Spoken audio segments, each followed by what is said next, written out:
ქალაქის მერია City Park-ის საქმიანობას სწავლობს და კომპანიასთან დაკავშირებით გაჩენილ კითხვებს მთავრობა City Park-ს 22 აგვისტოს გამართულ დაგეგმილ შეხვედრაზე დაუსვამს.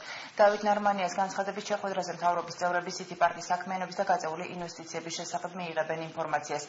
მერის თქმით, კომპანიასთან გაფორმებული ხელშეკრულებები კაბალურია და ვისაც მის მომზადებაში მიუძღვის წვლილი მკაცრად უნდა დაესაჯოს.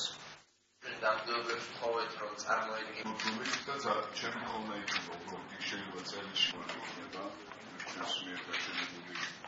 ჩვენ დეტალურ ანალიზს ვახორციელებთ City Park-ის საქმიანობასთან დაკავშირებით, ასევე მათგან მოვისმენთ ინფორმაციას გაწეულ საქმიანობაზე და ამის შემდეგ მივიღებთ გადაწყვეტილებას კოლეგიურად მთავრობაზე სამომავლო ურთიერთობასთან დაკავშირებით. თუმცა აქვე ხაზს უსვამ კიდევ ერთხელ იმას, რომ ეს არის ძალიან კაბალური ხელშეკრულება, რაც ამ კომპანიასთან გაფორდა, ამიტომ ადამიანები, რომლებსაც ამ ხელშეკრულების მომზადებაში მიუძღვით წვლილი და მათი ვიზები აქვს ამ ხელშეკრულებას, ან ადამიანები, რომლებსაც თანხმობა მისცეს ამ ყველაფერს, ჩემის აზრით უნდა იქნან მკაცრად დასჯილი.